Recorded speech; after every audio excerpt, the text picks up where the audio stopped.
Hi guys, ഇന്നൊരു craft video ആണ്. ആദ്യം തന്നെ കളർ പേപ്പർ എടുക്കുക. അത് കഴിഞ്ഞിട്ട് ഒരു സ്പോഞ്ചിലോട്ട് വെള്ളം പോട്ടെ എണ്ണയാക്കിയിട്ട് അതിൻ്റെ മുകളിൽ കൂടെ നല്ലോണം ഇതാക്കി കൊടുക്കുക. Colour paper ഫുള്ളാക്കുക.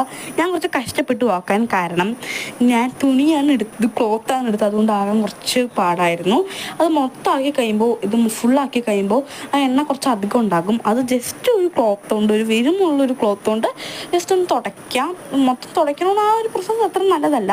അത് നല്ലതല്ല, ചെയ്യാം, പക്ഷേ ഇത്രയും ചെയ്യണമെന്ന് നിർബന്ധമൊന്നുമില്ല. അത് കഴിഞ്ഞ് നല്ല തീപ്പെട്ടി കൊണ്ട്, ആ തീപ്പെട്ടി പോട്ടെ അയൺ മെഷീൻ കൊണ്ട് നല്ലോണം അയൺ ചെയ്യുക. അങ്ങോട്ടും കൂടി മറിച്ച് അയൺ ചെയ്തെടുക്കാം. അത് കഴിഞ്ഞത് മടക്കാൻ ഞാൻ കുറച്ച് കഷ്ടപ്പെട്ടു. കാരണം എനിക്കത് കറക്റ്റായിട്ട് മടക്കിയില്ലെങ്കിൽ നമ്മൾ കട്ട് ചെയ്യുമ്പോൾ മൊത്തം പോകും കയ്യിൽ നിന്ന്. അതുകൊണ്ട് കറക്റ്റായിട്ട് മടക്കാൻ കുറച്ച് പാടായിരുന്നു. എന്നാലും ഞാൻ മടക്കി, ഞാൻ ഒപ്പിച്ചെടുത്തു.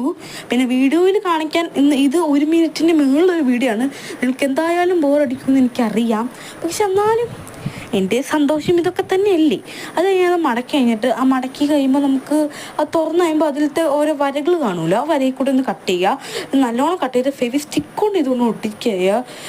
എനിക്ക് ഒട്ടിയ സമയം കിട്ടാത്തതുകൊണ്ട് ഒട്ടിച്ചില്ല. അത് കഴിഞ്ഞിട്ട് അതിൽ നിന്ന് ഒരെണ്ണം എടുത്തിട്ട് ഇങ്ങോട്ടേക്കും ഒട്ടിക്കുക. അത്രേ ഉള്ളൂ പരിപാടി. അപ്പോൾ ബൈ.